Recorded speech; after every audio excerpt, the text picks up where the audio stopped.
Thank you. Let me also recognize the representatives of the Japanese embassy who are here with us this evening, Minister Councillor and Santo-san.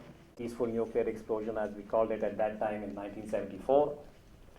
All of this is part of India's more immediate nuclear experience, if you will.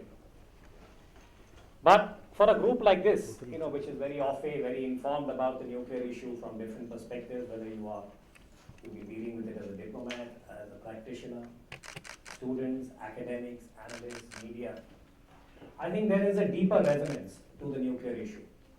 And that really goes back to Hiroshima, Nagasaki, August of 1945.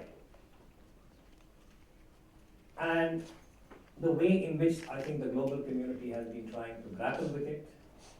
We've had various punctuations as far as the nuclear issue is concerned. And I think there is little ambivalence on this particular aspect, that there is a consensus that we do not want another Hiroshima, Nagasaki, nor do we want another Fukushima, which is the other experience that has scarred global experience.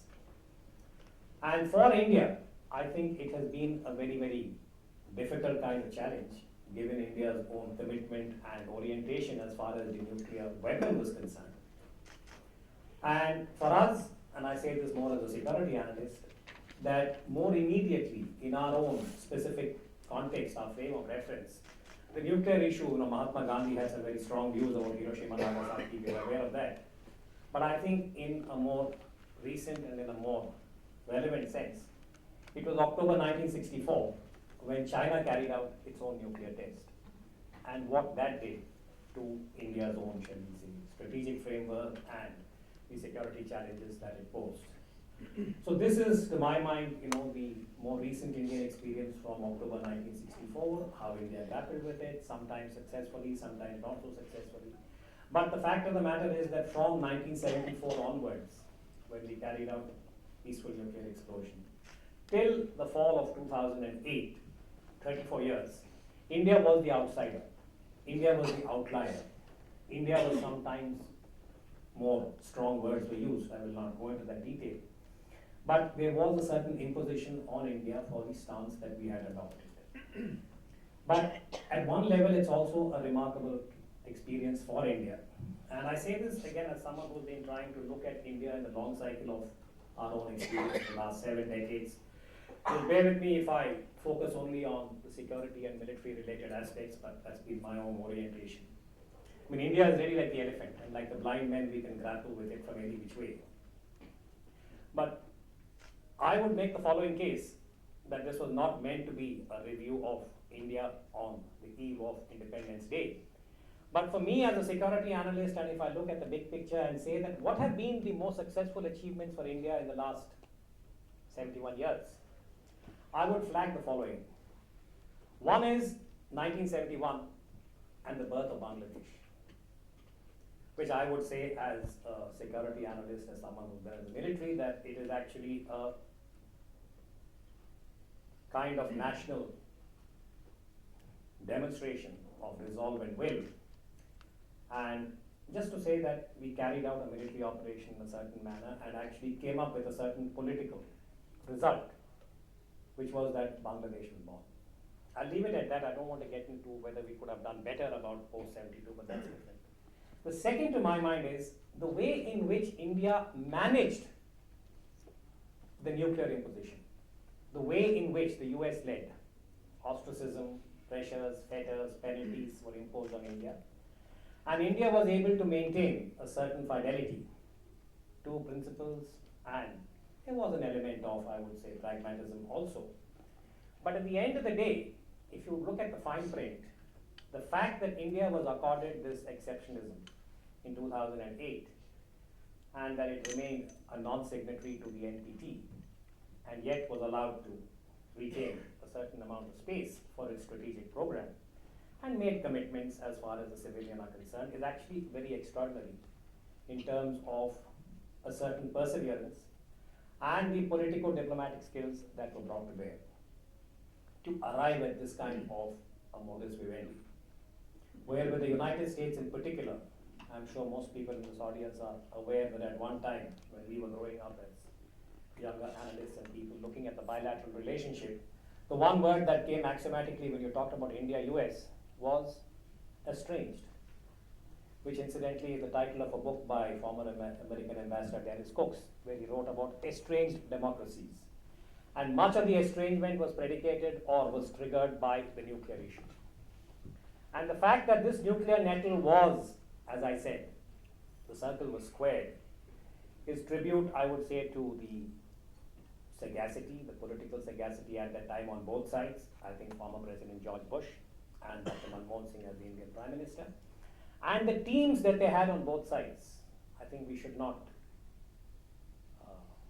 forget that whenever there's been any major global political kind of resolution, a lot of staff work has gone, So there is one part which is visible, this, whether it's the swan or whatever bird that is gliding very gently towards summits and more. But there's a lot of paddling that's going on below the water. And I think two of the paddlers are here, if I may put it that way, less, shall we say, reverentially than I ought to. But allow me on that note to introduce and thank Ambassador Shyam Saran. He was our Foreign Secretary at that time.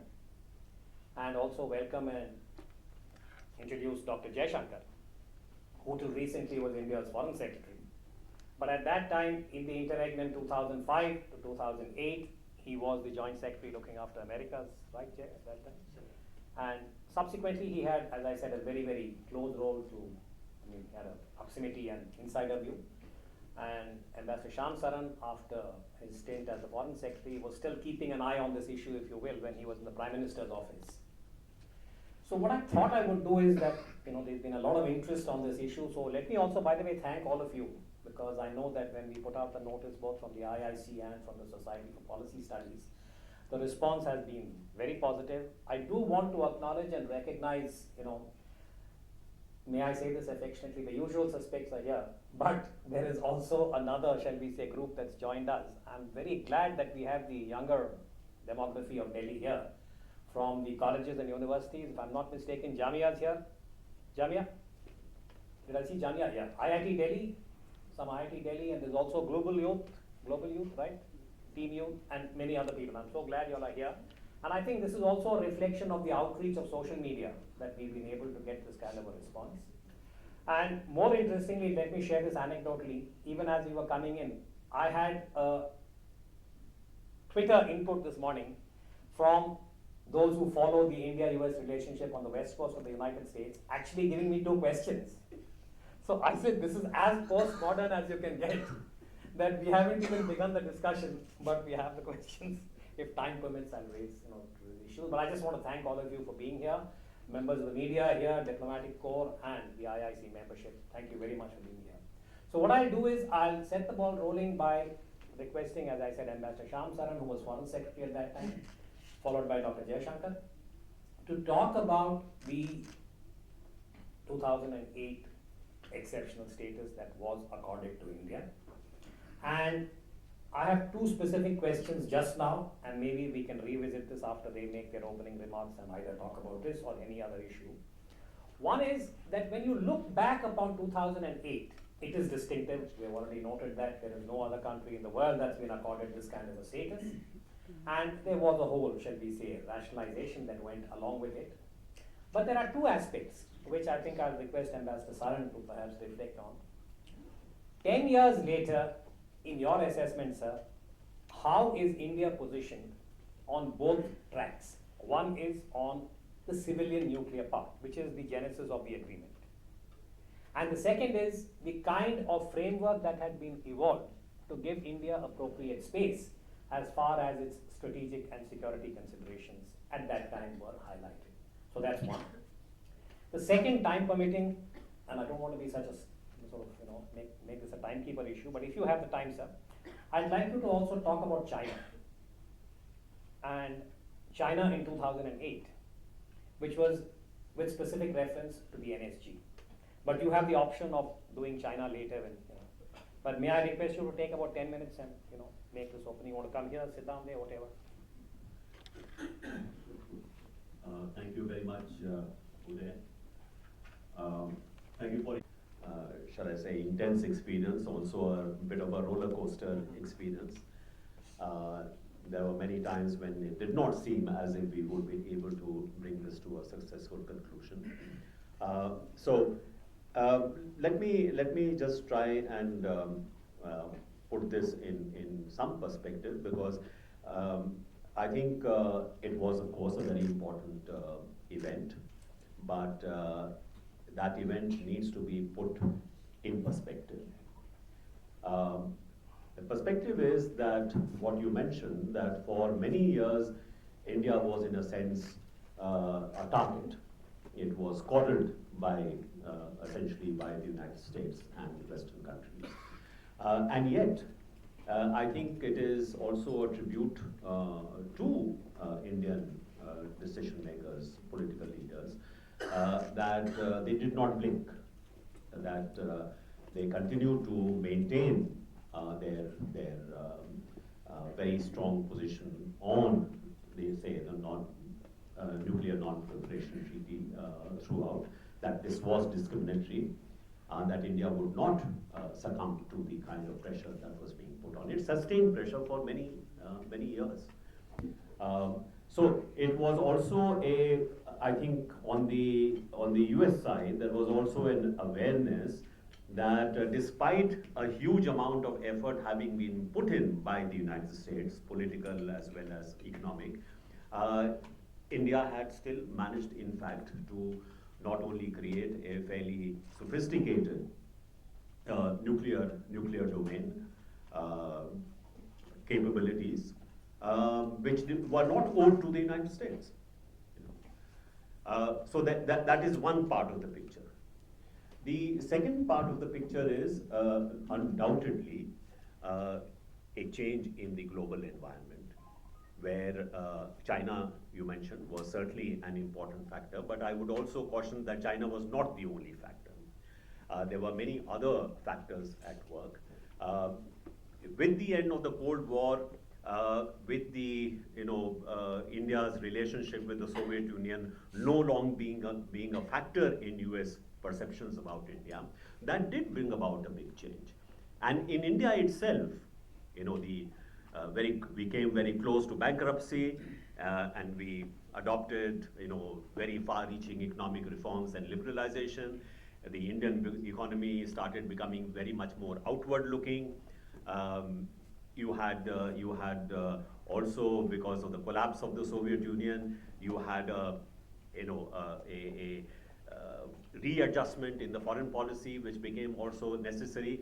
And in all those, the United States of America became a very critical component in how we brought about those changes. Whether it was in terms of making a success of the new economic policies, a partnership with the United States of America was a very important component of that. If we were looking at how do we deal with the new security environment around us, including the rise of China, again, the United States of America was an important component of that. And on the US side, the perception of India as a democracy, I think for Bush this was a very important element, but also the fact that India had demonstrated capabilities which perhaps the US had not been aware of. And in that, the success of IT, the success of the Indian diaspora in the United States, all these were part and parcel of that new perception about India. That if the United States of America was looking at the next 10 years, looking at the next 15 years or 20 years, I would like to just mention that to give you a sense of how we had to bring about a change in perceptions not only of the US administration. This was perhaps the first time that we were reaching out to many other constituencies in the United States. And my first meeting with Henry Hyde, who was the chairman of the House Foreign Affairs Committee, and who would have a very critical role to play in terms of congressional approval of what we were trying to do. When I first met him, it was a rather cold meeting. He received me very cordially, but after I had made my spiel about why this was very important, I don't know whether Jaishankar was there, but he turned around and said, look, I'm the chairman of this committee, I cannot take a partisan stand on this, and by the way, my congressional aides have given me a briefing. Actually, this is going to create a big hole in US non-proliferation policies. It seems very difficult for us to be able to agree to this, but we will see what we can do. This was in 2005, early 2005. When the Henry Hyde Act on the Indo-US nuclear deal was actually passed, it had his name. It was the Henry Hyde Act, on India-US civil nuclear cooperation. And I went to him to thank him for his support. And look at the difference from that meeting, first meeting and this meeting. He said, Mr. Ambassador, today is the proudest day in my life that this particular instrument, which will allow our two great democracies to work together, carries my name. So this was the trajectory that we went through. For anybody to think that this was a very easy trajectory, it was not. And there was a lot of hard work which went into bringing this about. But I think this perspective is important. And what has it brought us today? If we are looking at. You mentioned the issue of nuclear power. Yes, it is true that not one single new nuclear power plant has come up as a result of what this made possible. There are many reasons for that. We had a problem with the liability insurance, which was perhaps something which we should not have got ourselves entangled into, but that's life. Secondly, you had Fukushima, which again meant that the public acceptance of nuclear power also underwent a change in this country. Whereas there were states who were competing with each other to have nuclear power plants located in their states, actually said, not in my backyard anymore. So there was that change which also took place.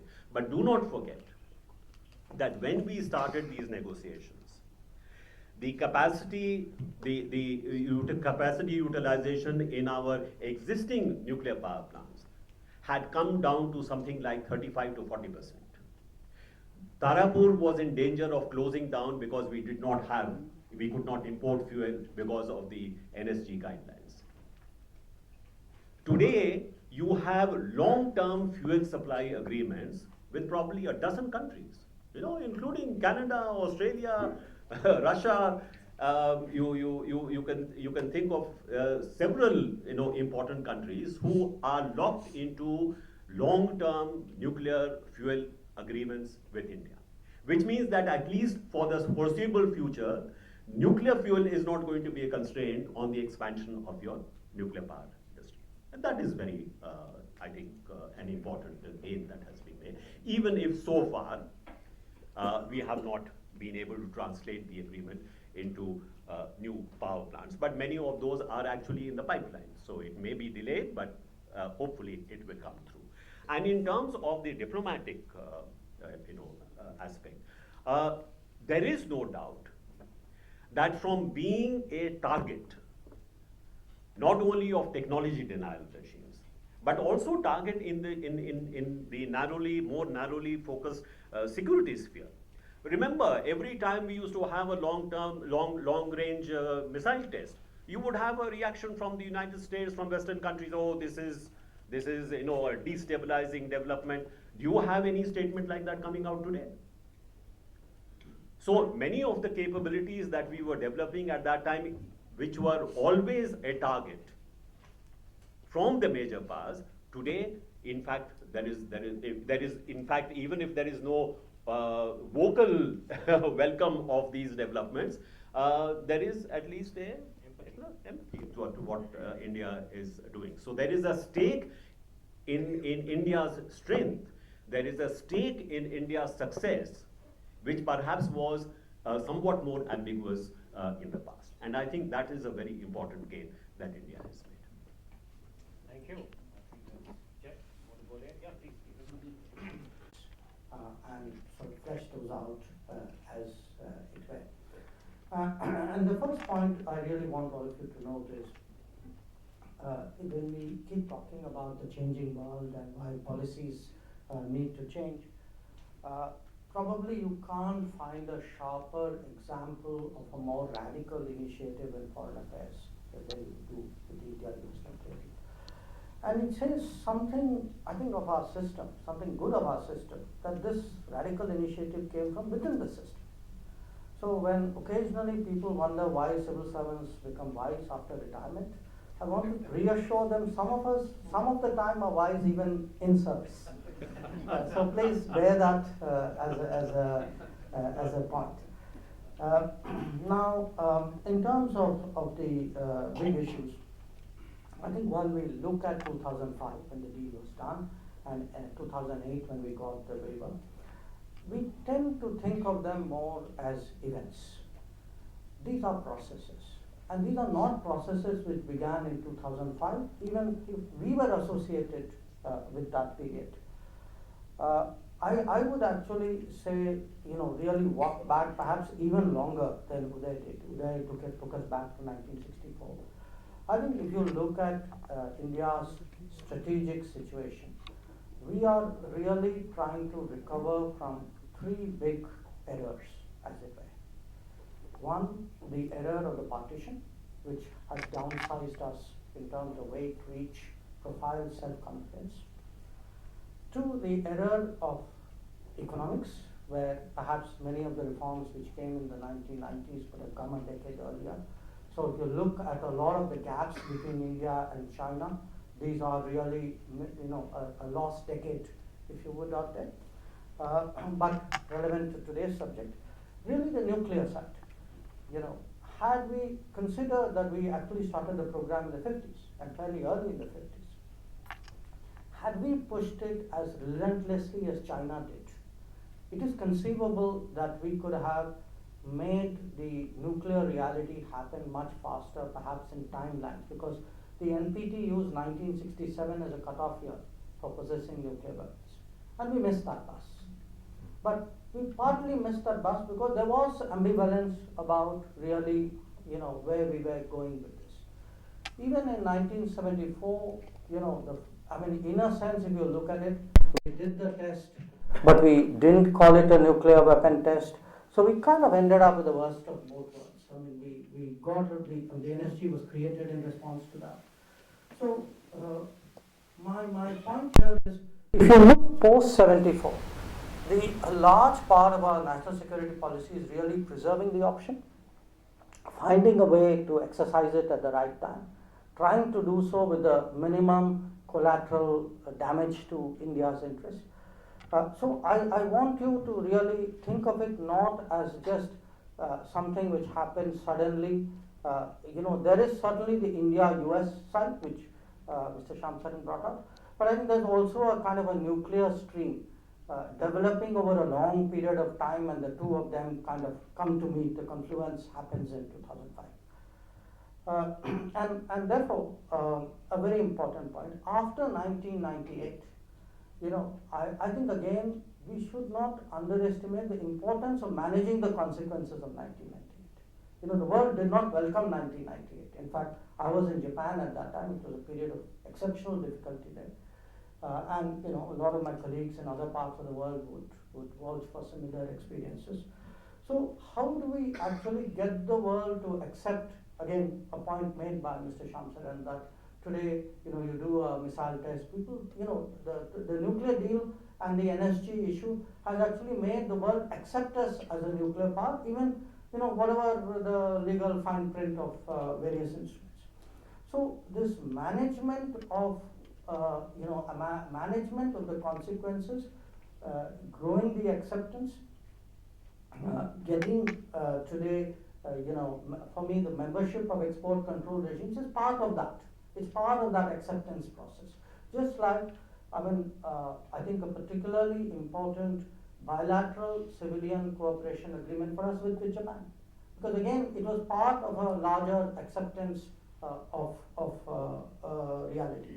So I think in doing all of this, leading up to 2005, it's very important to sort of bear in mind that this was about doing it in stages, doing it softly, getting the world around, talking to different people with different arguments, and making the reality much more palatable to the rest of the world. Now, my next point is actually on the decision making and the negotiating. I just want to run you through a few points. First is actually a somewhat personal part.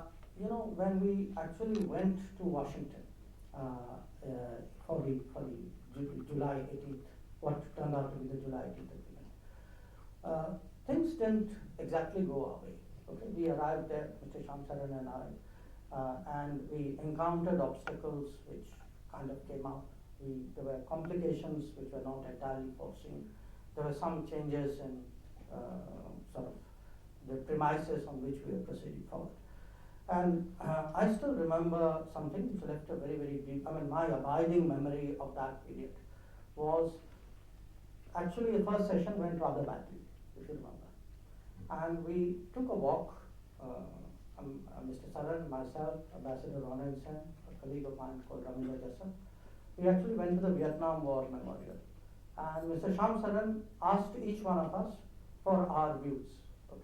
We gave our views. He listened to us.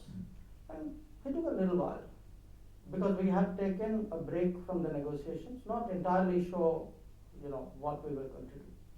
And I could see him internalizing it, and he took the call that yes, let's go ahead. Now, why I mentioned it is that episode actually taught me a very deep lesson. Because every time in my 3 years as Foreign Secretary, I had a very difficult moment. I would remind my colleagues, look, I have seen what it is like for a Foreign Secretary to take a call and take a big call.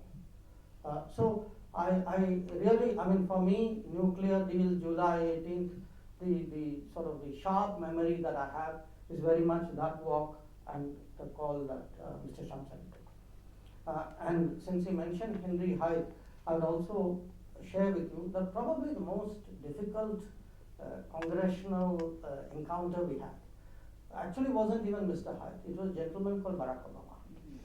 Okay? And our biggest problem was he wouldn't even meet us. So we could persuade a guy you could go and see. Now, I think he feared we would persuade him. So he had actually erected a barrier, and getting past the barrier itself was a huge challenge for us. Now, I think if you look back 10 years after the nuclear deal, to me, the objectivity of that decade, I would say the controversy, the opposition, the vehement opinions, particularly in the US, I think with some other parts of the world which expressed itself in the pre-NSG decision, came from the fact that the P5 and the N5 happened to be congruent. So people saw in it much more than there was. Perhaps not entirely without reason, but at that time not completely justifiably so.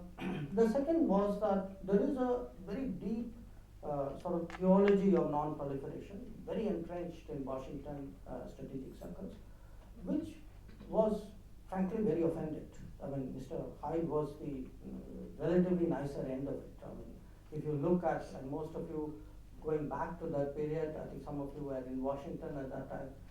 So there were a lot of people who kind of felt as though we had really almost challenged their religion. You should also bear in mind that there was, again, because it was a radical initiative which had to be done with a visit, there was actually very little consultation. There was very little consultation within our system, it was very narrowly held, and within the American system. So the lack of consultation, and particularly because there's separation of powers in the US, the Congress, for example, was deeply offended by the nuclear deal. Usually if any big policy change takes place, the administration consults the Congress. Here they kind of did it as the event was taking place, or possibly even a few minutes later. And then when we come to what was a very, very prolonged negotiation, we started negotiating this was an agreement. Again, part of the problem was the US is the only country which actually had a law on nuclear cooperation. No other country has a law. including us. So the fact that US had a law and the law required an agreement and the agreement had a sort of a treaty kind of ramification made the change with the US enormously complex. It was actually the most difficult part of the problem to attack. But if you didn't deal with the US, nobody else was really getting us a solution. So it was a very strange problem if you look at it, a difficult problem where we are actually attacking the most difficult facet of the problem, whereas normally common sense would make you go the easy routes. Now, what we had in a way were multiple negotiations between the governments, between parts of the US system, especially between the Congress and the administration, and between different departments which in both countries had views on the matter. I think when I look back on it, I would explain a lot of the very intense debates of the period as emanating from the fact that it was a very unique problem for which a very unique solution had to be found. And being a unique solution, nobody had a ready-made fix. There were no precedents. You have to make it up as you go along. You didn't know whether a number 6 was, was better than number 8. So it was a matter of opinion. The situation was very surcharged. So I think when I look back upon it, my own sense is, both systems went through a lot of both inter and intra-departmental effervescence. And that created great headlines. It gave people a lot of reporting to do in that period. But you have to finally also bear in mind that both of us being democracies, this played out in politics. That, had we not been democratic systems, maybe it would not have become political. But I don't regard, I regard it as something natural. I think the idea that big foreign policy issues can be insulated from the partisanship of politics, I think is a bit of a myth. This is the reality of politics in any sort of pluralistic society. Now, having said that, let me say a few words on what I consider to be the impact of the nuclear deal. Whether nuclear deal was the cause or the effect of Indo-US relations, Mr. Saran suggested it was more in a sense an effect. I would kind of, I would not disagree with him, but I would sort of say there was an interplay here, that, good relationship allowed it to happen, its progress bettered good relationship, so there was a kind of a two-way dynamic out there. But what it has done afterwards, definitely it has opened up defense cooperation. Till 2005, actually, we had virtually no, from 1965 when the US suspended arms sales to India because of the India-Pakistan war, from 65 to 2005, there was virtually no defense cooperation between India and US. That dramatically changed. I think if you ask the space people, their access to US component systems, technology, that changed. It happened to the nuclear industry. There were no nuclear reactors, but certainly, again, as Mr. Saran brought out, in terms of fuel, in terms of components and systems, it definitely became better for us. But it has also changed, I think, the character of the relationship. I mean, today when we discuss with the Americans what is happening in Afghanistan or Pakistan, or what's happening in the Indo-Pacific, these were not the conversations we were having before the nuclear deal. I mean, in fact, at the very time when the nuclear deal was going on, Mr. Saran would vouch for the fact the Americans were telling us to shut our consulates in Afghanistan and not even do aid programs. So, it's not just the technology or the security side. I think there's been a larger political impact on the relationship. Secondly, it has, obviously it has then changed the profile and the content of the relationship, but it has also importantly differentiated India and Pakistan in the eyes of the world. I think till the nuclear deal, the linkage, the hyphenation practically was broken in 71. But its overhang continued because it was useful for other parties. I think the nuclear deal was very helpful in kind of, branding the two countries very, very differently, one clearly more responsible than the other. It helped to change our image in the world. I think it has helped with a lot of third-party relationships. I think our levels of comfort, for example, in Europe or with Japan, has been definitely helped by the nuclear deal. It has added to our sort of image as a responsible power. I think today, if you look at the world and look at countries with nuclear weapons, some of them don't exactly enjoy that reputation. And we are not one of them. And I think that's an issue. In terms of nuclear power itself, Mr. Shyam made the point the liability mess up was one factor, Fukushima was another factor. I think somewhere there was something beyond our control, which was Westinghouse, again, made a mess of its own life in the United States, and therefore that's kind of slowed down very much, but I think it does have a future.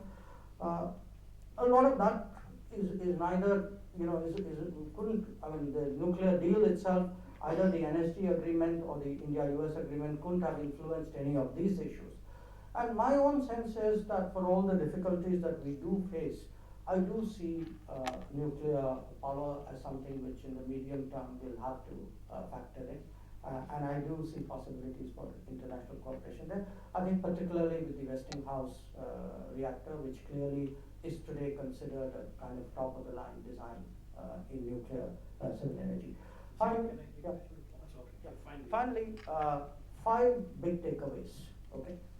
Number one, I think the 2005-2008 period is a great example of India leveraging another power. Not the first time we did it. In this case, the United States. We had earlier done many, many decades ago the Soviet Union. So for anybody who's in the business of leveraging another power to get ahead in life, I think it's a great example, something we should remember and continue to follow. Takeaway 2, when you have a big diplomatic window, important diplomatic window, don't miss it. Had we not done that between 16th and 18th of July, I don't think we could have done it. I think the window would have been gone. Number 3, in these matters and others, I really think we need to be single-minded about our national interest. And why I say that was, in between we had something called the Iran distraction. Somewhere actually we kind of even got into a situation where there were arguments that we should give up what we had got because Iran's interests were at stake. No, Iran's interests may have been at stake. But I can't imagine, such a situation being reciprocated on the other side. So I think somewhere, perhaps in a strange way, we are not self-centered, not selfish enough. I think we've got to be much more single-minded about what we are pursuing. Fourth, on foreign policy, as I said, this was a very politicized, very heated debate. It finally ended up with a vote of confidence in Parliament. So always bear in mind, don't get upset if foreign policy becomes politicized. I don't think it's that unnatural. I think there's plenty of history to show that that has happened. And finally, bear in mind on the nuclear issue that new normals very rapidly become normal. So today we have absorbed it. Today a lot of what happened between 2005-2008 almost seems as though it was inevitable and predestined. The world has accepted it. In a way it's good. It puts you in a different sort of starting point for things you want to do. So I think that broadly would sum up my thoughts. Thank you very much. Thank you. As I said, they are both differently, people who know too much. And the challenge is how do we get the right, if we say, focus on specific issues. I want you who have read Ambassador Shyam Saran's book, we had a discussion on that book in this very venue. He was again, I'd like to ask you, sir, to perhaps focus on. One is what exactly happened, and I'm coming back to China. And I'll tell you why I'm sort of using this opportunity to focus on China is in my own, as I said, understanding of the issue. Our nuclear challenge begins with China in October 64, and today in 2018 it is abiding. And part of this is the kind of ecosystem that China has created, particularly in relation to Pakistan. I'm not getting into North Korea, Benazir Bhutto, that's a completely different set of, shall we say, events. But immediately what I would like you, sir, to perhaps talk, since you've been watching this very closely, is that today China's own role, it's not just BRI, which is one, shall we say, major initiative they're doing. There's China politics, there's China economy, there's China climate, all kinds of issues. But on the nuclear issue, I say this more as an analyst, that within the Asian region itself, it's difficult to see China as quote unquote a responsible player. Now, would that be extreme characterization? And we are in 2018.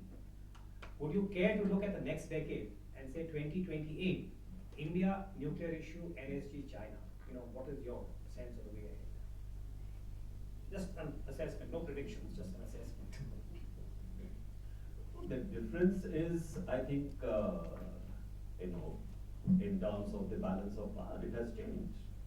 So in 2008, China was an emerging power, so was India. But China certainly did not benchmark itself at that time with the United States of America. Today, it does.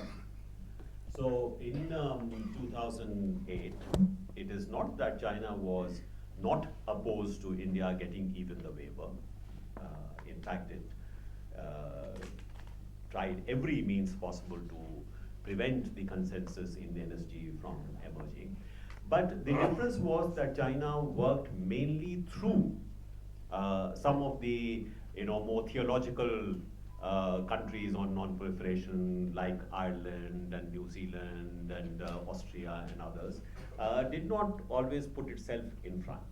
In fact, the conversations which always used to take place with Chinese leaders, our Prime Minister would make the point that we are two emerging countries and we have a lot in common, and we would want China to support us in the NSG.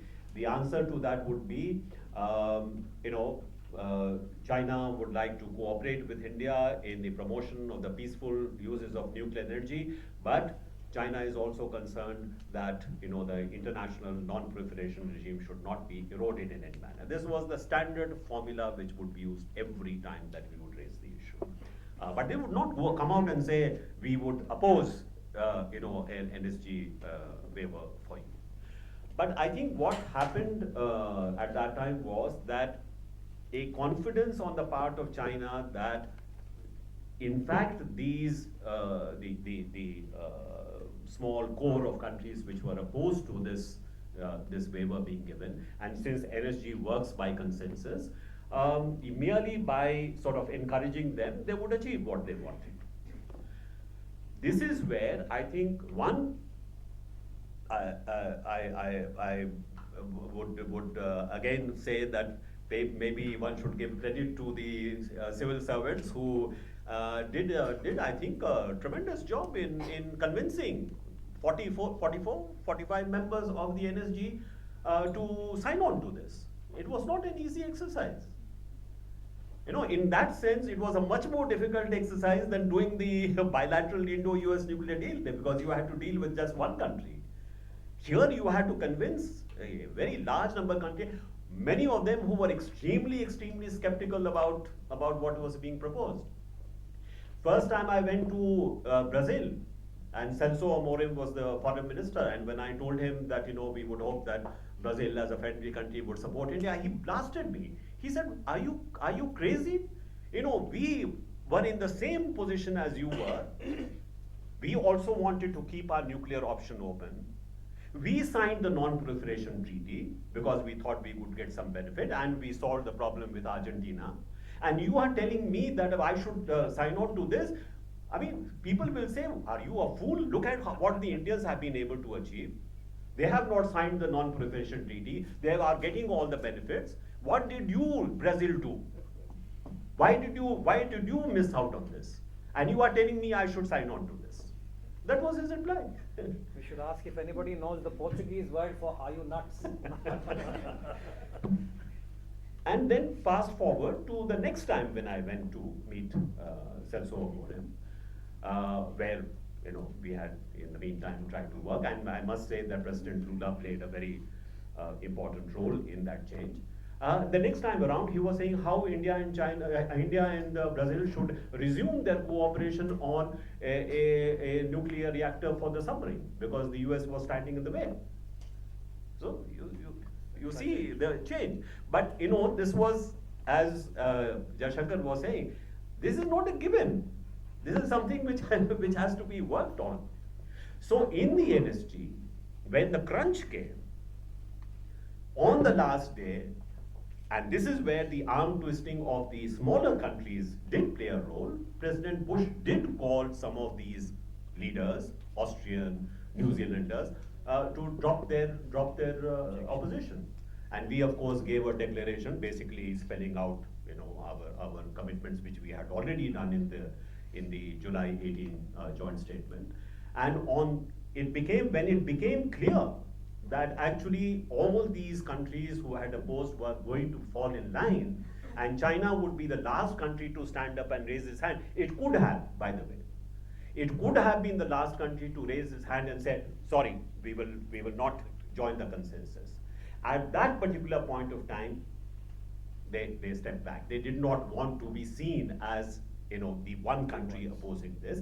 And by the way, even before the others had formally already conveyed to us that they would join the consensus, the Chinese sent that morning that we have got instructions from Beijing to support the draft as it stands.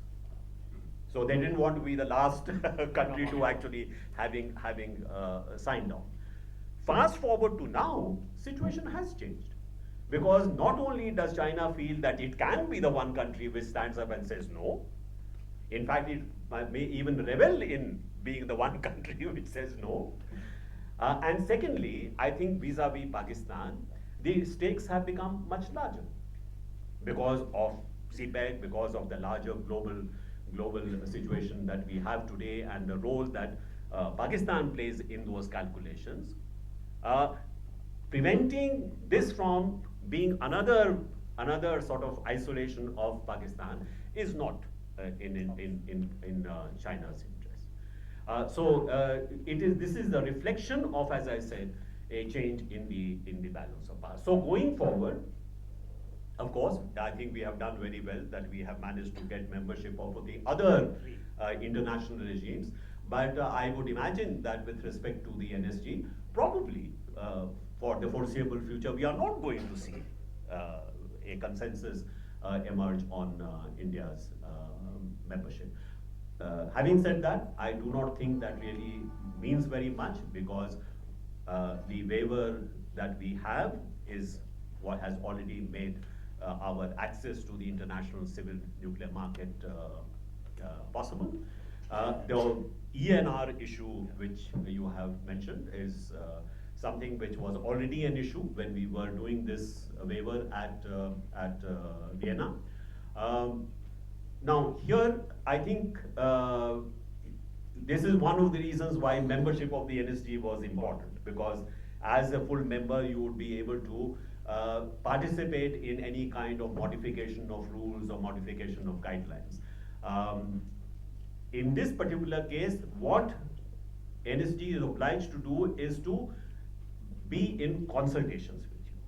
Now, as far as the ENR technology is concerned, it is not that you are dependent upon foreign technology for your ENR. You already have that. But in principle, you did have access to full civil nuclear energy cooperation. This is not full. That is, I mean, there are two ways about it. So I would hope that we would, in fact, oppose this and not because this would in any way inconvenience us, because as I said, that technology is already there. We already have reprocessing plants, but it would mean that we would not have access to foreign technology for that particular segment of our nuclear industry. Thank you. Jay, you want to add anything on this? Or? No, I agree with everything. Anything that I did not allow you to complete in your No, I'm sorry, I didn't want to nudge you, but I have actually reached the Okay, in which case, we are at 7:25, and I know I've already have about 7 names. KP, I'm sorry about this, sequencing. I have a few names already, but I just want to get the mood of the house here. Is it okay by all of you if we go up to 2000? That's 8 p.m. because I have already 10 to 11 names, and I'm hoping that some more of the people who did the heavy lifting. We have Dr. Monte Ahluwalia here would also like to share some parts of that period. I'll take each of you one by one. I've got some names on it. Yeah. But I have one request, which is to ask questions which are frankly sharp, pointed, and addressed to our two panelists in case, you can identify. I'll take three at a time if I may, and then I will, take the thing. I'm going to stand up if you don't mind. I have a feeling I can see you better. Maybe, yeah. I can speak quite well. Wanted to ask, there seems to be no question that the 2008 waiver, the 2008 Indo-US nuclear deal was something everyone has signed on to. However, how necessary was it for India to actually apply for NSG membership in 2016, given that we didn't have everyone on board? What I'm trying to understand is, was it necessary at all? Because it caused us some considerable international, it was an international setback that we didn't receive it, despite all the public diplomacy that even our Prime Minister carried out. And now we see every NSG meeting comes, and it's almost as if the issue is not taken up any further. So how necessary was it for us to have applied it to that? Okay. KP? Freedom Square. Yeah, you just ask the question. When you spoke there, there was an Indian American who had worked quite a lot for the nuclear deal, who was in anguish about the delay, and he got up and asked you, when will the negotiations be completed? And you replied one sentence: the negotiations will be completed when the Americans agree with what we want. I was sitting with State So Department. what's the question, KP? Get the Yeah, question. I'm No, you must quickly, a lot of people waiting, that's why. All right, yeah. Please. Well, I'll skip this. Yeah, skip it, just come to the question. There are not many countries whose representatives can talk to the Americans like this, or talk about the Americans like this. So what was it like dealing with the Americans this way? Thanks, that's it. Yogi, quickly. Thank you. My question, why is it, those factors presumably still operate. So the question actually 2016 or thereabout, that was very much the hot issue. One has the impression that the Americans did not do the heavy lifting that they had done in 2008. So I'm just wondering whether, in one way, some of the unfinished issues of this particular process, I think still operate as a factor which the Americans have to exercise leverage on us. And at that time also, particularly, there were some compromises that I understand were made. One was the grandfather concept, whether it was the Russian nuclear power reactors to us or the Chinese nuclear power reactor to Pakistan.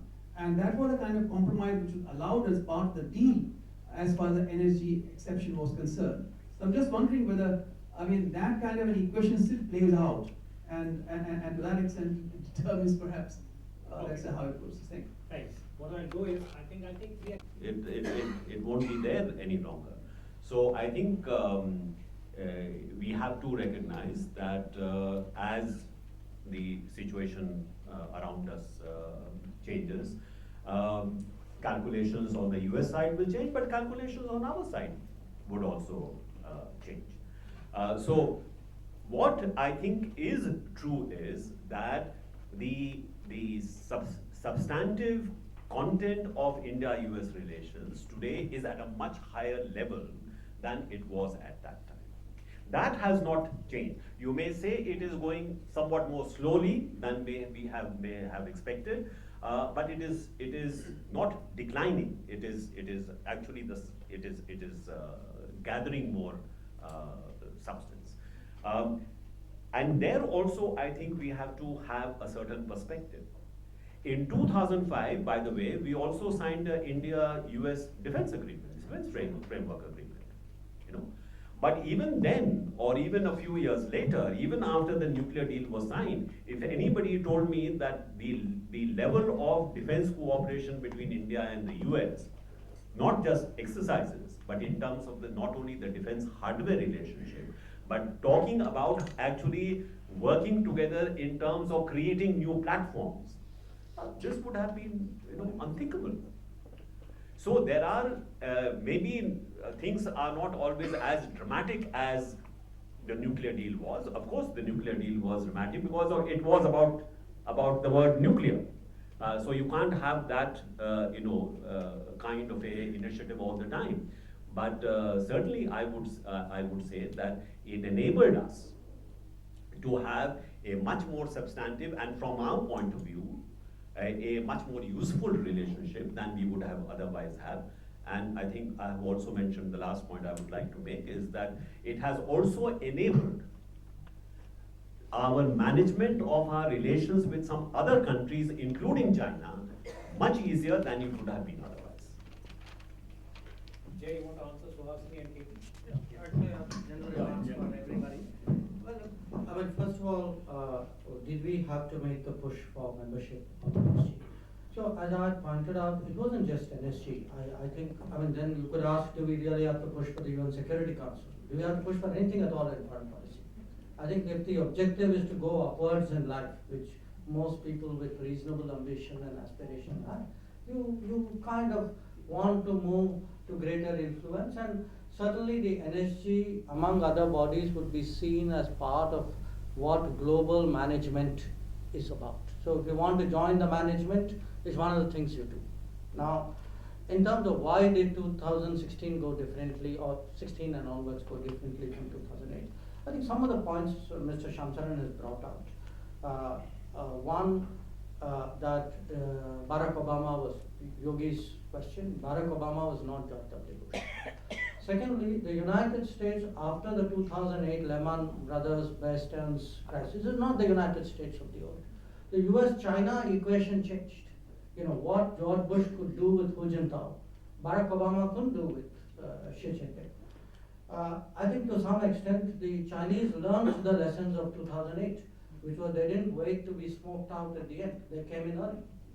So, but in addition to that, I think if you ask me specifically what were the goals, look, the NSG had been tightening its rules.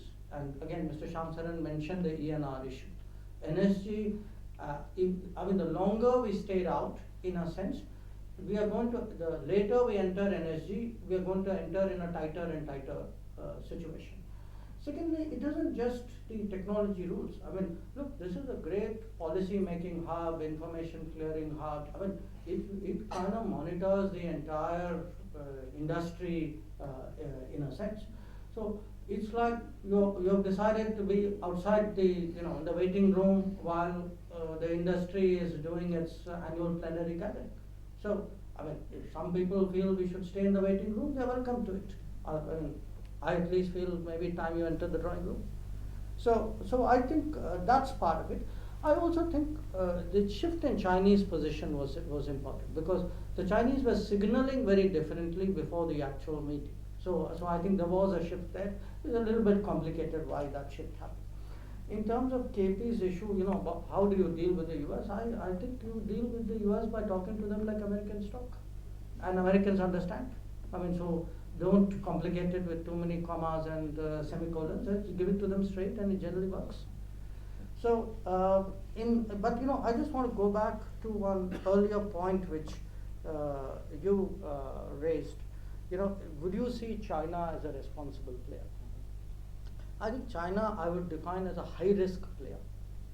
Not just now. I mean, if you look at some of the things they did, I mean, going back to 1950, doing Korea and Tibet simultaneously, doing some of the things with the Soviet Union. I mean, I think as a mindset, they've always been a high-risk player. And secondly, they're a pragmatic player, which I think high-risk people have to be.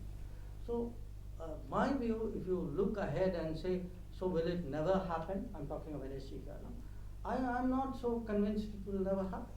I think the circumstances of 16, 17 and up to now, there were no strong Chinese incentives to accommodate us. It's possible that may change. Bring Pakistan? No, look, I don't know what it is.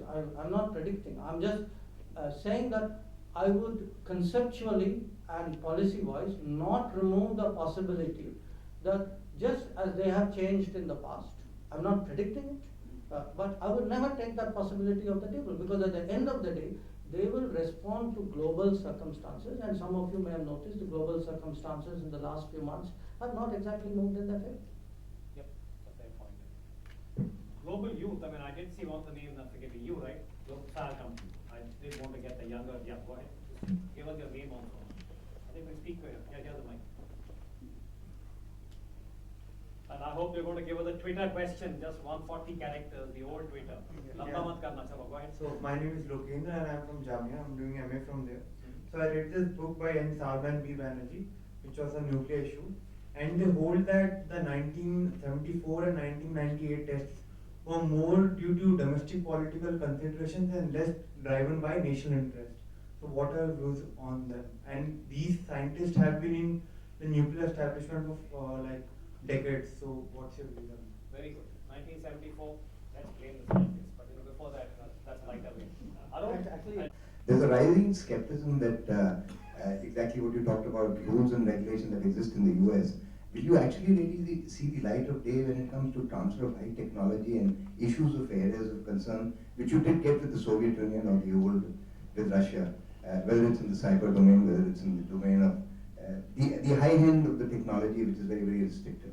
They say that the rules and regulations are so binding that even if they want to, they won't be able to help you out. Your views on that? Just give Dr. Alway. Sir? Thanks.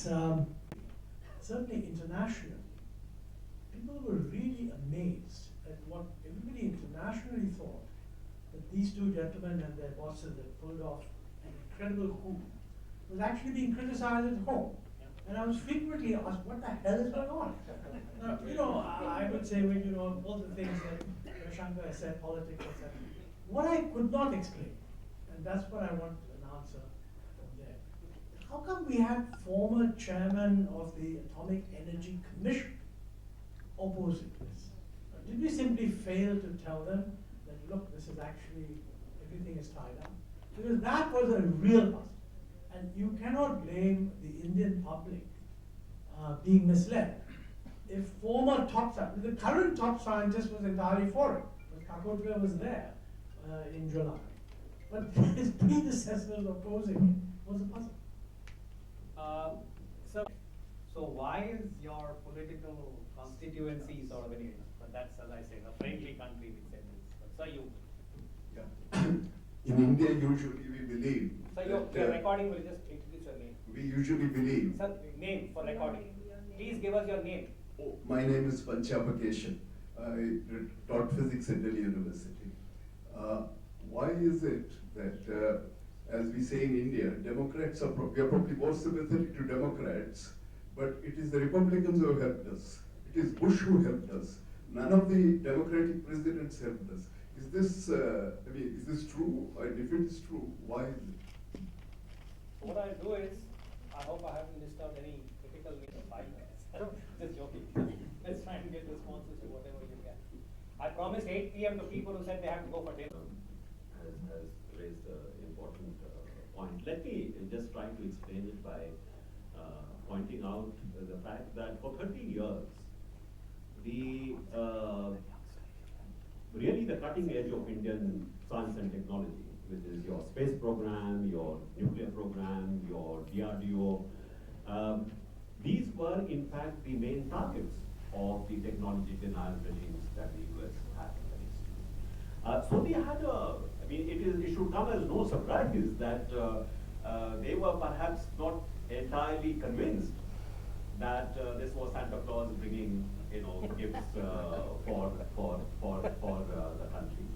And that skepticism, I think, was to some extent well founded. But I think you must not let history become a millstone around your neck. So I think the point that we were trying to make was that yes, that may have been the history, but if the United States of America is willing to deal with that negative legacy of the past so that we can do bigger things in the future, we should be ready to accept it. So there is a value judgment here involved, a value judgment which is very much related to the experiences that you have been through. So I think we should keep that in mind. Also, do not forget that even in the Ministry of External Affairs, there was in fact a fairly strong opinion saying, don't trust the Americans. There were senior retired people who said, even if you sit across the table with the Americans, you are going to lose. See, don't trust the Americans.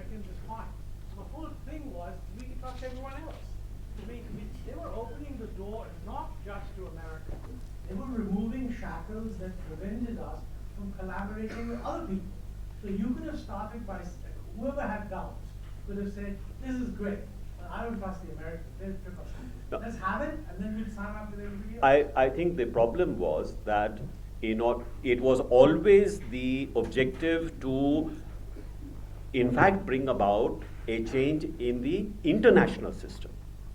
Okay, so it was not access to American nuclear market, but it was access to the international civil nuclear market, and for that you needed not only a change in US law, but you needed a change. That is why the NSG was so important. No, so because even if it was the multilateral aspect which was your ultimate objective, the key to that was still with the United States of America. So, I mean, there was no way around that. But I think because of what I'm saying was the negative legacy of the past, there was a considerable amount of skepticism whether actually we were being led there, or were the Americans leading you to damnation in a sense. So I mean, you may say that this was not a reasonable position to take, but you know, that is what we had to deal with, just as we had to deal with the non-proliferation ayatollahs, as they say, in the United States of America.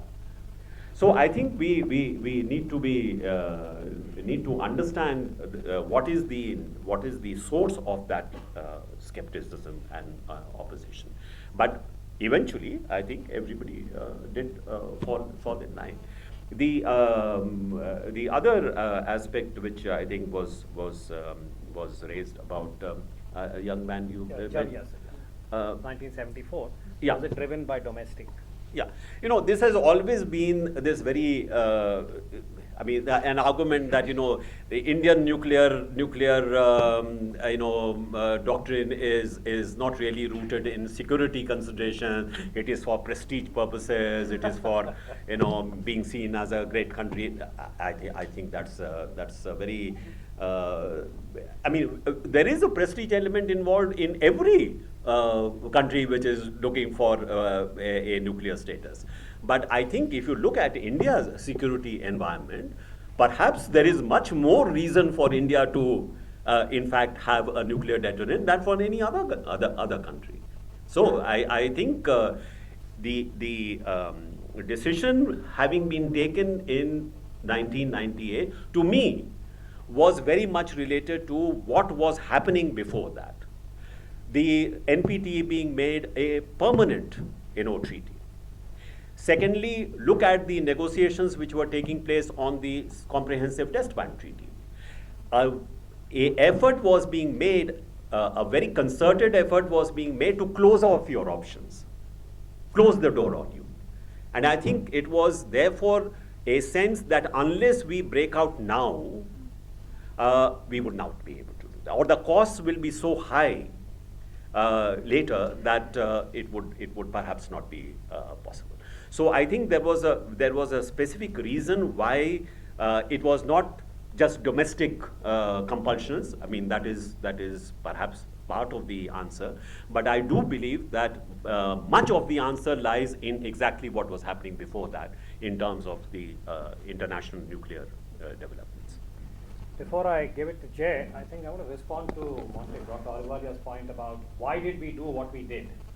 And I'm just sharing an observation that, again, the late Mr. K. Subramaniam, Jaishankar's father, had made once. Immediately after the nuclear tests of May 1998, you'll remember that we had Mr. Vajpayee as the Prime Minister. And Mr. K. Subramaniam has also written about this, by the way. Basically, he had often felt that if at that particular point, there was the equivalent of all-party consensus on the nuclear test. And at that time, I think the Congress party had taken a certain position that was driven more by domestic politics. And this was a time when many of them felt that we shouldn't have done May 98, etc., etc. But as I said, the point I'm making as an analyst who studied this, for some time, is that not just the nuclear issue. I go as far as saying that on many national security issues, the political decision making has been driven by short-term electoral / political gains. Sometimes almost, I would say, shall we say, there are some adjectives that are not very flattering to our political representatives in terms of how they perceive the national security interest.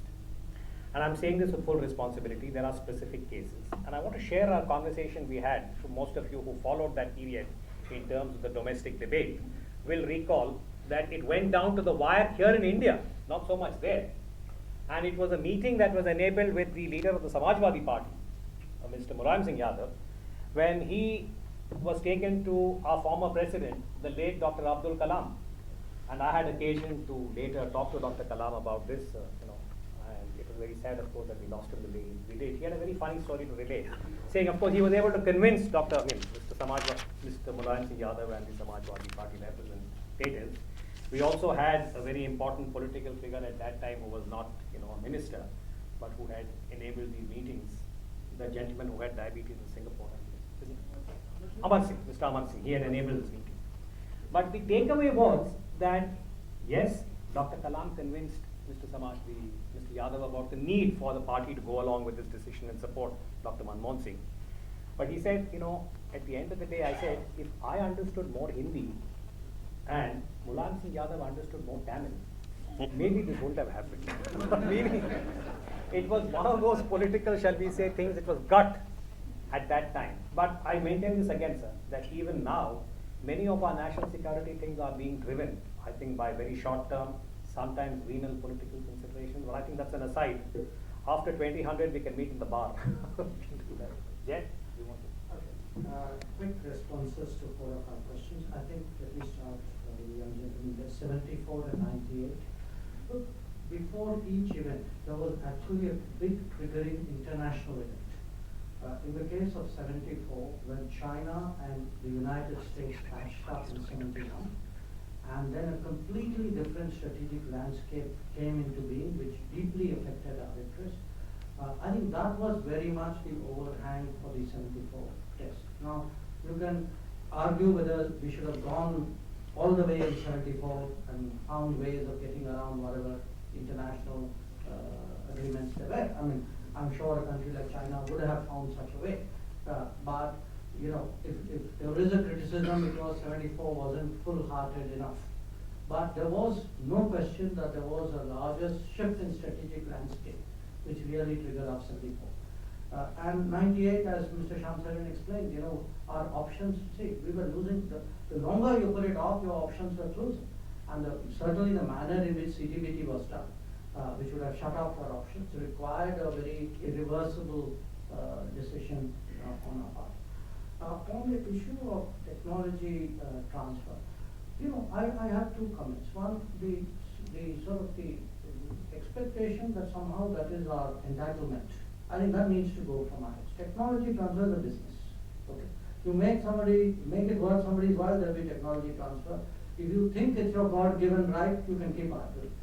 Now, but every time we ask for technology transfer, bear in mind, where is the technology absorption? Where is the HR, the skills, the capacities which will absorb? And we seem to think that once we get it somewhere by magic, it will flow into our system. I think if you look at a lot of what is being happening, especially on the defense side, I don't think it's a very creditable story over multiple decades. No, here the hen is to blame. I don't think it's an egg and hen. I think if you don't, look again, if you look at China and India, people make all sorts of distinctions. Look at the investments the Chinese made in the 1950s and 60s in engineering, in vocational education, in skills. I think those all paid off. So I don't think it's as easy as it. I would add to what Mr. Shankaran said on the former atomic energy chairman. Actually, we did try to accommodate some of that feeling by hedging. So if you look at the fuel supply assurances, which George Bush agreed to in 2016, which is in the 123 agreement, it actually mentions other countries. The reason, and again, one of the very undervalued elements of this whole episode is the role Russia played. Because I think people underestimate the support with Russia and France, to some extent UK. gave to. I mean, we were actually negotiating in a way with P4 out of P5 together. And it was also very helpful to us when it came, if you remember, sir, to the NSG. We tried to address that, but look, if you spend your lifetime under American sanctions, you're not, it's going to be very hard to believe that they've changed. You tend to, you naturally suspect that this is a sort of a trap. And you can't, it was one of the challenges to talk people out of that mindset. On the issue of Democrats and Republicans, I think it's kind of a mixed bag. I mean, we think of George W. Bush, but remember Richard Nixon was a Republican. And if you look on the positive side after the 1962 war or the 1964 defense, the 5-year plan, defense cooperation plan we did for the first time with any country, these were the two Democrat presidents, Kennedy and Johnson. So I'm not sure it's so clear cut. And Clinton as well. And Clinton as well. So, and in some respects, in certain things, even Obama was willing to go forward. But right now, I like it. And I will continue to do so until I get new people to do business with. So, my own sense is, these are all their identities and their issues. I mean, for us, show me the face across the counter, that's the guy I like for them. Then the last issue, we've discussed the politics and policy. I think, the nuclear issue is particularly fascinating because if you track it all the way from the 40s or 50s, actually, there's an enormous volatility in people's positions. If you look, you'll be surprised who was opposed to the NPT. You'll be surprised who was opposed to making nuclear weapons. Sometimes you had someone who was opposed to who actually dug in their feet on NPT, which was Monaji Desai, but had reservations on nuclear weapons. You have people, so there isn't actually a neat line you can draw here. I think personalities, parties, issues, well, these changed really with times. It's been a kind of an ebb and flow as you go through, and that is in the nature of politics. Thank you. Okay, since I promised 2000, I'll make sure. Percent of where we started from 1830 is still there without 2000. So I'd like to think for policy studies. And if you want to have, any particular thread that you would like to discuss, alert if I was there be. But on that note, let me thank the members of the media who I can, and also Saran and Dr. Jaishankar. And hopefully we'll be able to